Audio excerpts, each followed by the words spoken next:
श्री सद्गुरु महाराज की जय। महर्षि में ही सत्संग सुधा सागर से गुरु महाराज का प्रवचन। काया रूप कपड़ों को धो डालो। धर्मानुरागिनी प्यारी जनता, भगवान श्री कृष्ण ने युधिष्ठिर से कहा कि जिस तरह मूंज से खींच खींच कर सींग निकालते हैं, उसी तरह योगी आत्मा से शरीर को भिन्न करके देखते हैं, तब अपने से अपनी पहचान होती है। सींग के ऊपर कई खोल चढ़े होते हैं, एक एक करके निकालने पर अंत में सींग मिलती है। इसी तरह शरीर के अंदर जीवात्मा है, उसके ऊपर पहला खोल जड़ का है, वह है महाकारण। महाकारण कहते हैं त्रय गुणों के सम्मिश्रण रूप को। वहाँ तीनों गुणों की शक्ति बराबर बराबर रहती है। जहाँ तीनों गुणों की शक्ति बराबर रहती है, उसको कहते हैं साम्यावस्था धारिणी जड़ात्मिका मूल प्रकृति। जड़ का पहला खोल यह है। इसके अंदर में दूसरा खोल है, जिसको कारण कहते हैं। महाकारण का कोई भाग जब परमात्मा की मौज से कंपित होता है, अर्थात महाकारण के जिस भाग में तीनों गुणों की सम अवस्था छूटती है, तब कुछ रचना होती है, वही कारण है। उसके ऊपर है सूक्ष्म, जिसको इंद्रियों से नहीं देख सकते हैं, किंतु रूपरेखा बन जाती है।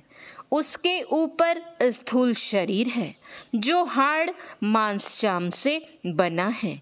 इस प्रकार जीवात्मा के ऊपर 4 जड़ शरीर हैं। इसी के लिए संत कबीर साहब के वचन में घूंघट शब्द आया है। इन चारों को खोल दें तो फिर ईश्वर दर्शन में कोई रुकावट नहीं। इसी को गुरु नानक साहब दूसरी तरह से कहते हैं, घर में घर दिखाई दे, सो सतगुरु परख सुजान। स्थूल में सूक्ष्म, सूक्ष्म में कारण और कारण में महाकारण व्यापक है। इसी को संत दादू दयाल जी ने कहा है, घर माहे घर निर्मल राखे, पंचो धोवे काया कपरा। घर में घर को पवित्र रखो और 5 काया रूप कपड़ों को धो डालो। स्थूल की पवित्रता बाहर शौच और अंतःकरण की शुद्धता से होती है। स्थूल की लपेट सूक्ष्म पर से उतर गया, सूक्ष्म पवित्र हो गया। इसी प्रकार कारण और महाकारण के संबंध में समझिए, चेतनमय शरीर तब घुल गया जब महाकारण उस पर से उतर गया। कहने का ढंग अलग अलग है, किंतु सब हैं एक तरह। जैसे कई बाजाओं के तारों को एक समान कसकर रखिए तो सबसे एक ही तरह की ध्वनि निकलेगी। मालूम होता है कि इन सब संतों ने एक ही तरह की आत्मोन्नति की थी और एक ही तरह की साधना की थी, केवल कहने का ढंग अलग अलग है।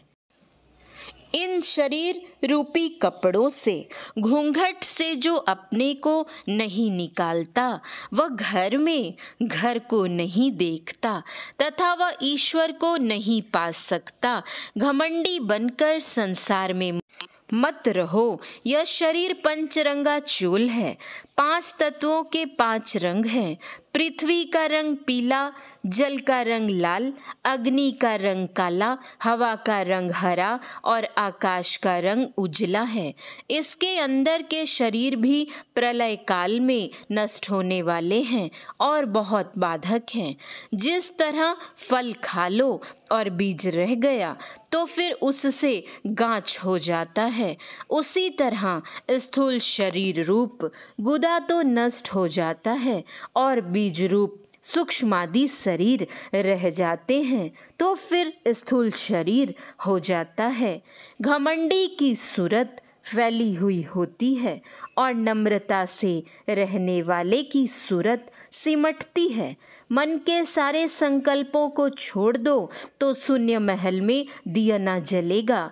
एक ऐसी वस्तु पर अपने को लगाओ जो बाहर में नहीं है और जिसे कभी देखा नहीं है, वह शून्य है। उपनिषद का अनोर नियम है। जो यत्न से युक्ति पूर्वक दृष्टिधारों को गुरु के बताए हुए अनुकूल रखता है, यानी ऐसा रखता है कि दोनों दृष्टियों की नोक मिलकर एक हो जाती है, तब बिंदु उदय होता है। यह केवल समझाने और कहने की बात नहीं है, अभ्यास करके देखने की बात है।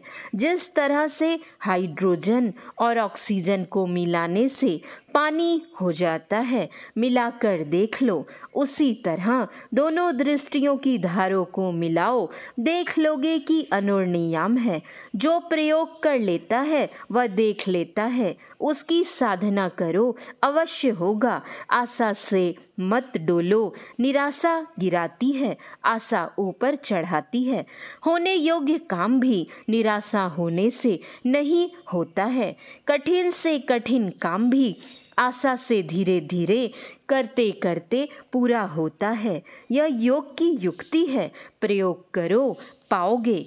अपने अंदर में जैसे जैसे कोई प्रवेश करता है वैसे वैसे अंतर्नाद सुनता है और शब्द के साथ उसके उद्गम स्थान तक पहुंच जाता है, परमात्मा को प्राप्त कर लेता है। इसी तरह गुरु नानक देव जी ने भी कहा है, पंच शब्द धुनकार धुन तह बाजे शब्द निशाणु। सुख मन के घरी राग सुनी, सुन मंडल लिवलाई। अकथ कथा विचारिये, मनसा मन ही समाई। सब सखियां पंचे मिले, गुरमुखी निज घर वासु। शब्द खोजी एहो घर लहे, नानक ताका दासु। गुरु नानक साहब के दर्जे के जितने संत हुए सभी को पंच शब्द धुनकार धुन मिले। जिनको ये शब्द मिलते हैं उनका परमात्मा घर में वासा होता है।